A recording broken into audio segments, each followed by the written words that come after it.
Superintendent के पद पे हूँ और इसी बिल्डिंग में हमारा ऑफिस साइट है। जिस आप सभी का मैं सबसे पहले स्वागत करता हूँ इस बिल्डिंग में।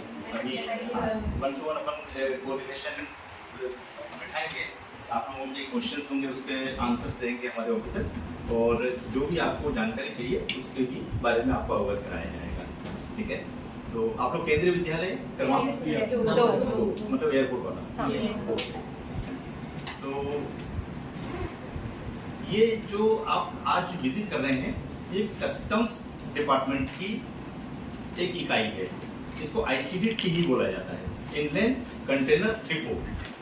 टीही इसलिए क्योंकि टीही गाँव है और चूंकि रेलवे ट्रैक पे है इसलिए इसको चुना गया भारत सरकार के द्वारा, क्योंकि कंटेनर जो 40 फीट और 20 फीट के होते हैं और रेलवे ट्रैक से आते हैं और उसके ऊपर बाद में उसको उतारा जाता है, उसके बाद में उसको क्लियर किया जाता है। उसके बारे में डिटेल्स में आपको नीचे प्रीमाइसेस में जब ले जाएंगे तब बताएंगे। ठीक है ना। तो अब कस्टम्स विभाग होता क्या है, पहले मैं आपको थोड़ा सा इसके बारे में ब्रीफ कर देता हूँ। भारत सरकार का एक विभाग है, जो कई विभाग ऐसे हैं जो राजस्व को इकट्ठा करते हैं, यानी रेवेन्यू कलेक्शन का काम करते हैं। तो कस्टम्स विभाग उसमें एक सबसे टॉप पे आता है।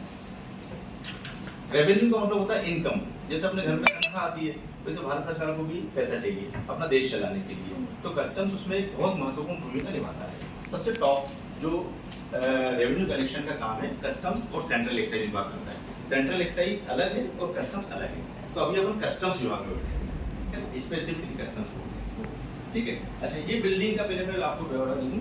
ये बिल्डिंग में रेलवे विभाग के द्वारा जो कॉनकोर हुआ है, जिसको बोलते हैं कंटेनर कारपोरेशन ऑफ इंडिया, उस वाली बिल्डिंग में अपन अभी बैठे हुए हैं। इसी में एक छोटा सा एरिया कस्टम्स विभाग को दिया गया है। ठीक है, और ये वाली जो बिल्डिंग है ये रेलवे के डिपार्टमेंट के द्वारा बनाई गई है। पूरा का पूरा एरिया है, ये करीब 100 एकड़ का एरिया है, जिसमें कस्टम्स विभाग भी लगता है और कॉनकोर का विभाग भी लगता है। ठीक है, कॉनकोर का काम होता है जो रेलवे ट्रैक वगैरह है और कंटेनर जो आते हैं बाहर जाते हैं उसका पूरा का पूरा डीलिंग करना, और कस्टम्स विभाग का काम है उन कंटेनरों को क्लियर करने का काम। उसके अंदर जो गुड्स रहता है उसको या तो बाहर भेजना या फिर बाहर से जो आया है उसको देश के अंदर क्लियर करना। तो इसके दो हिस्से होते हैं, एक होता है एक्सपोर्ट और एक होता है इम्पोर्ट। तो एक्सपोर्ट में होता है जो देश में बना हुआ माल है वो यहाँ से क्लियर करके बाहर भेजना है, उसको जांच करते हैं हमारे विभाग के अधिकारी, उसके बाद उसको क्लियरेंस देते हैं। उसकी काफ़ी पेपर फॉर्मेलिटीज होती है, वो बहुत ज़्यादा डीप हो जाएगा, अभी अपन ऊपर का सुनते हैं। कंपनियां अपना माल बनाती हैं, कंटेनर के अंदर यहाँ पे लाती हैं, उसके बाद में यहाँ से जो कंटेनर है वो बाय शिप वो बाहर जाते हैं विदेशों में। अलग अलग बंदरगाह हैं विदेशों में, वहाँ पे जाते हैं और उतरते जाते हैं। तो इसको बोलते हैं एक्सपोर्ट। उसके एवज में हमको क्या होता है, विदेशी मुद्रा प्राप्त होती है। जब हम अपना माल बाहर भेजेंगे तो बाहर वाला उसको खरीदेगा, उसके अगेंस्ट में उनको पैसे देगा। पैसा जब आएगा तो वो विदेशी मुद्रा में आएगा। तो एक्सपोर्ट बहुत महत्वपूर्ण है ना। जितना ज़्यादा एक्सपोर्ट होगा उतना ज़्यादा आपको विदेशी मुद्रा मिलेगी। ठीक है ना। तो अपन सुनते ना पेपर में कि विदेशी मुद्रा भंडार इतना हो गया इतना हो गया। तो विदेशी मुद्रा प्राप्त करने का एकमात्र तरीका यही है कि आप अपना माल बाहर भेजो, एक्सपोर्ट करो, उसके अगेंस्ट में आपको जो रेवेन्यू आएगा वो विदेशी मुद्रा के रूप में आएगा। ठीक है ना, ये हो गया एक्सपोर्ट। इसके बाद आता है इम्पोर्ट। इम्पोर्ट का मतलब बाहर से जो माल आया उसको हम अपनी यूनिट्स जो है मैन्युफैक्चरिंग यूनिट्स है, ट्रेडर्स हैं, वो उसको देश के अंदर बेचते हैं, उससे माल बना के और नया फाइनल प्रोडक्ट जो बनता है उसको क्लियर करते हैं, जिसको हम भी खरीदते हैं, आप भी खरीदते हैं, है ना। फर्नीचर है, जैसे आप लोग जाते हैं फर्नीचर लेने, तो महिपुर वाला है, बड़ी बड़ी जो शॉप्स है तो वो इंपोर्ट करते हैं। इम्पोर्ट वर्ड सुना होगा आप लोगों ने। अपन मॉल्स में जाते हैं बोलते सब ये इम्पोर्टेड है, सब ये इम्पोर्टेड है। तो कई वस्तुएं ऐसी होती है जो ICD के अंदर नहीं आती है, प्रोहिबिटेड है, वो केवल मुंबई, कलकत्ता, मद्रास, वाइजैक वहीं पर आ पाती है, और उसकी प्रोहिबिटेड लिस्ट है, उसके अनुसार ही वो कैटेगराइज है कि वस्तुएं कौन कौन सी यहाँ पे आ सकती हैं। ठीक है, उसकी लिस्ट पूरी। तो बहुत सारी चीज़ें यहाँ पे नहीं आती हैं और वो केवल बड़े बड़े पोर्ट पे ही आ सकती हैं और वहीं से क्लियर होती हैं। ठीक है ना, आप लोगों को समझ में आ रहा है क्या बोल रहा हूँ? सर ये कॉमर्स स्टूडेंट को मालूम है। हाँ, तो ये तो बहुत अच्छी बात है ना। चलिए, अब उसके बाद में क्या होता है कि कंटेनर का एक स्पेसिफिक साइज होता है ना। ऐसा नहीं है कि कंटेनर कितना भी बड़ा बना लो, ऐसा नहीं है। उसके लिए एक बॉडी होती है कंटेनर की, 20 फीट होती है, 40 फीट होती है। ये स्पेसिफिक है पूरे वर्ल्ड में, ठीक है। उसका एक स्पेसिफिक नंबर होता है, आप अभी देखेंगे उसके ऊपर नंबर लिखा रहेगा। तो शिपिंग लाइन के द्वारा ये ट्रांसपोर्टेशन होता है। शिपिंग लाइन बहुत बड़ी बड़ी शिपिंग लाइन पूरे इसमें इंडिया की भी है, और बाहर फॉरेन की भी बहुत सारी शिपिंग लाइन है जो इसको संचालन करती है। तो एक कंटेनर जैसे पूरे वर्ल्ड में कहाँ मूवमेंट हो रहा है, शिपिंग लाइन के व्यक्ति को मालूम है उसको। जैसे यहाँ पे कोई कंटेनर रखा हुआ है तो उसका जो स्पेसिफिक नंबर है उस शिपिंग लाइन के ऑफिसर को मालूम है कि मेरा कंटेनर जो कहाँ पर रखा हुआ है, जीपीएस सिस्टम के द्वारा, ठीक है। आप लोग सब अवेयर हैं टेक्नोलॉजी से, तो एक जीपीएस लगा होता है, जीपीएस के थ्रू उनका मूवमेंट चलता है। उनको मालूम है कि मेरा कंटेनर अभी टीवी में वाइजैग में है या हैदराबाद में है, तो सब पता है, ठीक है। इस तरीके से कंट्रोल करते हैं। अब अभी अपन क्या करेंगे कि थोड़ा सा और आपके कोई क्वेश्चंस हों तो आप मुझसे पूछ सकते हैं, सर से पूछ सकते हैं, सभी वरिष्ठ अधिकारी और हैं उनसे पूछ सकते हैं। बहुत ज़्यादा मैं डीप में नहीं जाना चाहता हूँ क्योंकि बहुत लंबा हो जाएगा, है ना। तो कागज हम लोग बनाते हैं उसको बोलते हैं shipping bill, SHIPPING, shipping bill, है ना। तो इस शिपिंग बिल के मार्फत वो कंटेनर बाहर जाएगा, उसमें तमाम टाइप की एंट्रीज होती हैं, उसको सारा काम अब ऑनलाइन है। तो शिपिंग बिल ऑनलाइन जनरेट होता है, उसका जो नंबर होगा वो यूनिक नंबर होगा। वो एक नंबर अगर चढ़ गया तो एक नंबर पंच हो गया तो पूरे इंडिया में दूसरा नंबर नहीं मिल सकता। जैसे अपना आधार नंबर होता है एक ही होता है, दूसरा नंबर नहीं मिलेगा किसी को। तो इसी तरीके से शिपिंग बिल का तो ये पूरा मूवमेंट जो एक्सपोर्ट के लिए है, शिपिंग बिल एक बहुत महत्वपूर्ण डॉक्यूमेंट है। उसके साथ में बहुत सारी चीज़ें लगती हैं जिसको अपन बोलते हैं एनक्लोजर्स, है ना। तो वो एनक्लोजर्स बहुत सारी हैं, पैकिंग लिस्ट होती है, उसका सर्टिफिकेट ऑफ एनालिसिस होता है और भी चीज़ें होती हैं, ठीक है ना। तो वो सब पंच हो जाता है और ऑनलाइन उसमें क्या बोलते हैं उसको अपन, हाँ उसमें डाल देते हैं हम लोग, है ना, अपलोड कर देते हैं, है ना। अपलोड कर देते हैं तो फिर हमारे अधिकारी उसको देखते हैं, फिर वो उसमें जो सिस्टम है उसको क्लियर कर देते हैं। उसके बाद में वो कंटेनर क्लियर हो जाता है बाहर जाने के। अब वो बाहर जाने का बहुत बड़ा चैनल है, उसमें बहुत सारे डिपार्टमेंट इन्वॉल्व हैं। रेलवे डिपार्टमेंट तो बहुत महत्वपूर्ण है, कस्टम्स डिपार्टमेंट ने क्लियर किया, रेलवे डिपार्टमेंट ने उसको लिया, उस कंटेनर को, फिर शिपिंग लाइन आया बीच में लॉजिस्टिक्स वाले आए, लॉजिस्टिक्स ने उसको अपने ट्राले के ऊपर रखा, उसको ले जाके फिर या तो मुंबई ले गया या बाय ट्रेन यहाँ से डायरेक्ट मुंबई, सारे अधिकतर मुंबई जाते हैं, नावक सेवा पोर्ट बोलते हैं, फिर वहाँ से वो वैसल में करता है ना। तो ये इस तरीके से एक्सपोर्ट होता है। अब इम्पोर्ट का इसको रिवर्स कर दे तो इम्पोर्ट हो गया, ये यहाँ से गया और वहाँ से आया, ठीक है ना। तो इंपोर्ट के लिए जो महत्वपूर्ण डॉक्यूमेंट है उसको बोलते हैं बिल ऑफ एंट्री, BE।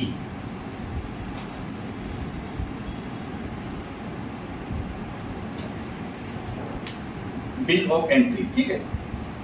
ये पूरे वर्ल्ड में यूनिक है, सबको मालूम है। जैसे यूएस में भी अगर आप देखेंगे बिल ऑफ एंट्री क्या है तो उसको भी मालूम है, जर्मनी वाले को भी मालूम है, जापान वाले को भी मालूम है, सबको मालूम है, ठीक है। इसका भी एक यूनिक नंबर होता है। तो जब इंपोर्ट होता है तो वो जो उसके इंपोर्टर है वो अपना एक बिल ऑफ एंट्री फाइल करेगा कॉनकोर के पास में, कस्टोडियन बोलते हैं जिसको, है ना। उसके पास में बिल ऑफ एंट्री रजिस्टर करवाएगा कि मेरा ये माल आने वाला है।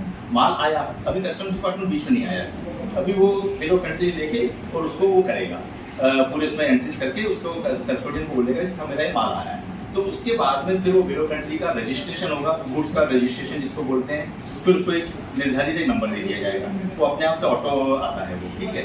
उसके बाद में फिर कस्टम्स डिपार्टमेंट अब सामने आता है।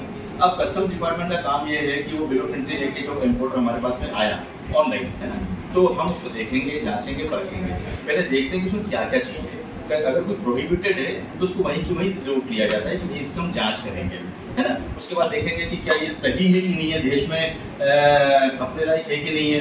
अगर कोई एडिबल है तो सबसे पहली बात होती है कि उसको टेस्टिंग के लिए भेजा जाता है, सैंपल निकाल के कि भाई ये जैसे मान लो काली मिर्ची है ना। अब काली मिर्ची मान लो कि अगर बिना टेस्टिंग के दे दिया और वो काली मिर्ची अगर खराब निकली तो परेशानी आ सकती है पूरे देश में, है ना। तो इसलिए उसका टेस्टिंग करवाना जरूरी है। तो ऑथराइज्ड लेबोरेटरी है, सैंपल निकाल के उसको भेजा जाता है, रिपोर्ट आ जाती है, उसमें अगर रिपोर्ट में आया कि fit for human consumption, by default उसको क्लियर कर देते हैं, ठीक है। तो इस इन बिटवीन क्या होता है, 1 दिन 2 दिन 3 दिन लग जाते हैं। तो बड़ा महंगा सौदा है एक्चुअल में ये। जब इम्पोर्ट होता है तो एक तो उसने माल लिया, सामने वाले को पेमेंट करना, दूसरी बात फिर यहाँ पर कंटेनर रखा, उसका जो डैमेजेस चार्जेस भी लगता है। एक सर्टेन टाइम लिमिट होता है 5 दिन, 5 दिन तक वो कर सकता है। उसके बीच में बहुत जल्दी काम करता है इम्पोर्टर और कस्टम्स डिपार्टमेंट ताकि वो कंटेनर यहाँ से क्लियर हो जाए। इन बिटवीन वो टेस्ट रिपोर्ट वगैरह वगैरह बहुत बहुत लंबी चैनल है ना। तो अब इसमें इंपोर्ट में जैसे मैंने बताया विदेशी मुद्रा तो हो गया अपना, अब इंपोर्ट में क्या हुआ, अपन खर्चा कर रहे हैं, अपना अपना जो इम्पोर्टर है वो खर्चा कर रहा है, ठीक है ना। तो उसका रेवेन्यू बढ़ रहा है, किसका, इसने लिया है ना, उसने बेचा, उसका तो एक्सपोर्ट हो गया, अपना इंपोर्ट हो गया, तो अपना पैसा आ गया है ना, रिवर्स हो गया। हाँ, तो ये चीज होती है, ये बिल्कुल ऐसा वाइस वर्सा चलता है, एक्सपोर्ट इम्पोर्ट एक्सपोर्ट, ठीक है।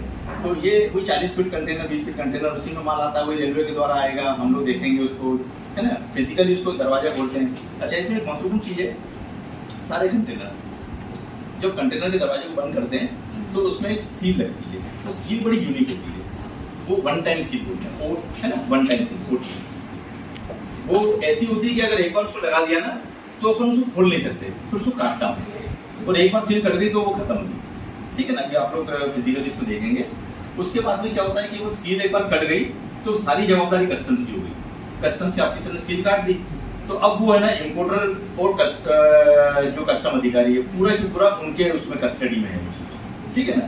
अब वो कस्टम्स देखेगा खोल के कि क्या चीज़ है क्या चीज़ नहीं है, फिट फॉर ह्यूमन कंजम्पशन है या यहाँ के लिए उपयोगी है, तो उसको वो बिल्कुल बिना किसी हिचक के उसको क्लियर कर देगा, और उसकी जो टैरिफ वैल्यू के हिसाब से उसकी जो ड्यूटी बनती है वो उसी समय चालान के द्वारा RTGS या जो भी है साधन उसके द्वारा वो इम्पोर्टर भर देता है, और भारत सरकार को तो ड्यूटी आ गई है ना, वो इम्पोर्टर का पैसा थोड़ा सा चला गया और माल आ गया उसके पास ना, वो प्रोडक्शन करके उसका फाइनल प्रोडक्ट बना के बेच देगा उसको, या तो DTA में बेचेगा डोमेस्टिक टैरिफ एरिया में, या वापस उससे एक्सपोर्ट कर देगा बना के, ठीक है ना। तो ये हो गया इम्पोर्ट पूरा, तो ये बेसिक काम हम लोग यहाँ पे करते हैं, हाँ ज़्यादा स्टाफ नहीं है हमारा कुल मिलाकर 10 का स्टाफ। RTGS है रियल टाइम ग्रोस सेटलमेंट, ये बैंक की वर्डिंग से है ना, जैसे आपको मुंबई को फंड भेजना है, 2 लाख रुपए भेजना है, 3 लाख रुपए भेजना है, तो आप ऐसे नहीं भेज सकते है ना, तो उसी समय मिलना आपको आज की आज में, तो अगर आप चेक काटोगे चेक जमा करोगे वो 3 दिन बाद जाके क्लियर होगा मुंबई में, RTGS में उसी दिन चले जाएगा 4 घंटे में, है ना।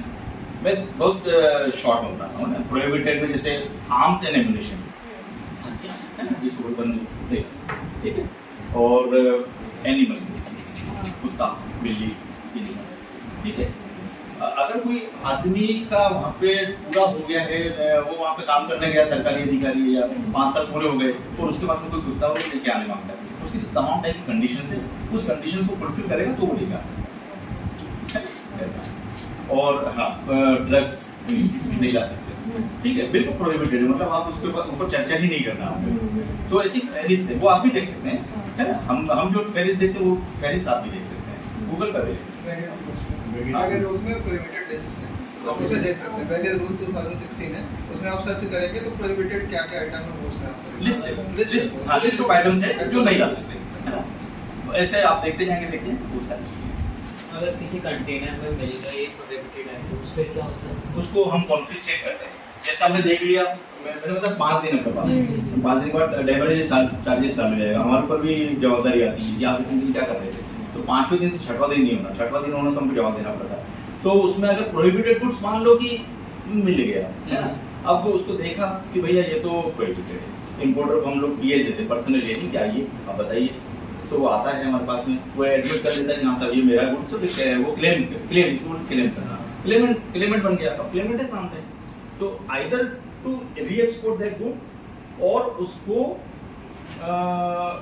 कॉन्फिस्केट करके डिस्ट्रॉय कर देना है ना। तो डिस्ट्रॉय करने का भी बहुत लंबा प्रोसेस है, उसके लिए पॉल्यूशन कंट्रोल बोर्ड से अनुमति लेना है, कॉनकोर्ट से अनुमति लेना है, ई-वेस्ट है तो वो ई-वेस्ट वालों से अनुमति लेना, बहुत लंबी प्रोसेस है। हाँ उसको हैवी पेनल्टी लगाई जाती है ना, जो इम्पोर्टर है उसने गलती की, शिपिंग लाइन उसने गलती की, उसने कैरी किया पूरा गुड्स, CHA बीच में अभी CHA के बारे में बताऊंगा, CHA जिसको कस्टम्स हाउस एजेंट बोलते हैं, उसने गलती की, क्यों लाया भैया तू प्रोहिबिटेड गुड्स, जब तेरे को मालूम है उस कंटेनर में ये है, मान लो कि उसको नहीं भी मालूम है, आ तो गया ना देश में, क्योंकि नहीं आना चाहिए था, कानून में लिखा है, तो सब के सब लोगों को पेनलाइज किया जाता है, पेनल्टी लगाई जाती है, हैवी पेनल्टी, डरते हैं लोग नहीं।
इधर क्या हुआ है, एग्जामिनेशन में आया हुआ है, ठीक है। तो एग्जामिनेशन में आया तो ये कस्टडी में किसकी है, कॉनकोर वालों की। ये सील कटिंग की परमिशन है, इसमें क्या इंस्पेक्टर के साइन है। अब ये जो सील कटिंग होगी इन फ्रंट ऑफ इंस्पेक्टर, उसके सामने ही सारा कुछ होगा। फिर उसके बाद ये खुलेगा गेट, उसके बाद एग्जामिनेशन। इम्पोर्टर कोड ये एक यूनिक कोड होता है, जैसे IEC कोड होता है, जैसे पैन कार्ड होता है ना, वैसे ये IEC कोड भी होता है उस टाइम। चलिए अब दिखाते हैं। ये वाला सामने वाला बिल ऑफ लेडिंग है, ये पेपर होता है जिसमें मैं पहले कंटेनर वेरीफाई करूँगा। इसमें कंटेनर नंबर लिखा हुआ है और seal number MRKU 498 MRKU last में 498 498 इधर होगा।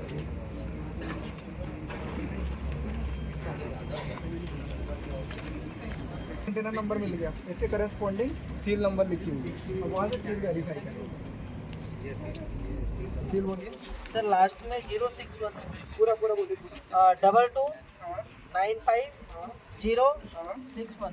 हाँ ये देखिए, ये सील नंबर होगा, ये मतलब ये सही सील लगी हुई। अब ये कट करो,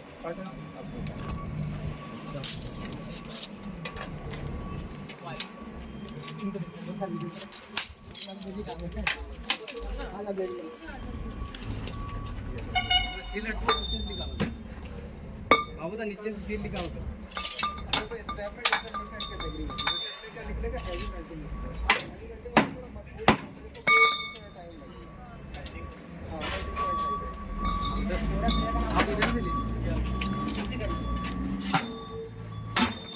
ये ना गिरेगा थोड़ा पीछे रहना।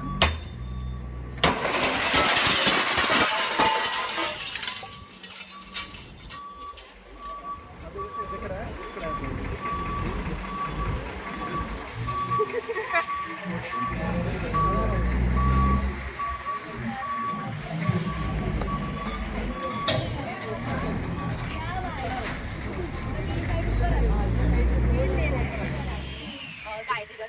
and we are so much grateful about the knowledge that we have gained here, and I thank all the officers and all the staff members who have contributed to this trip, and I'm very grateful. So on the behalf of Kendriya Vidyalaya and our class 12C, I thank you.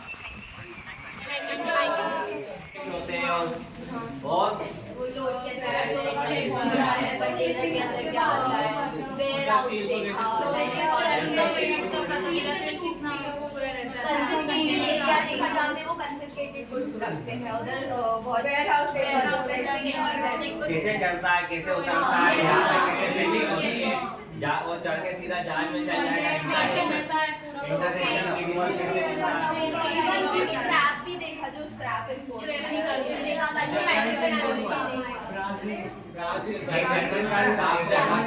Her container तो वो देख नहीं सकते, इसी के अंदर drug abuse होता है, इसके अंदर ही तस्करी होती है। और इन कंटेनर के अंदर ऐसी चीजें आती है, अभी आपको मालूम है मुंद्रा पोर्ट पे 25,000 करोड़ रुपए का ढेर पकड़ा गया था, उन्होंने बताया होगा। 25,000 करोड़ रुपए लार्जेस्ट, वो कंटिन्यूएशन में पकड़ा जा रहा है। अभी तक न्यूज आती नहीं थी, पर अगर ये न्यूज आ रही तो this is a success for us कि यार इतना पकड़ा जा रहा है और ऐसा होता है। चलो ठीक, मजा आया।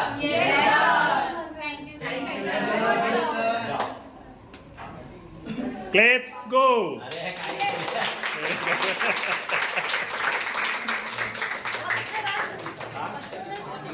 in a very long time we have been given this opportunity to go out and see our fields. Sir एक मैन्युफैक्चरिंग इंडस्ट्री का विजिट चाहते हैं बच्चे की, मैं जहाँ प्रोडक्शन हो ऐसा कुछ। देखिए मेरे पास कोई प्रपोजल आएगा मैं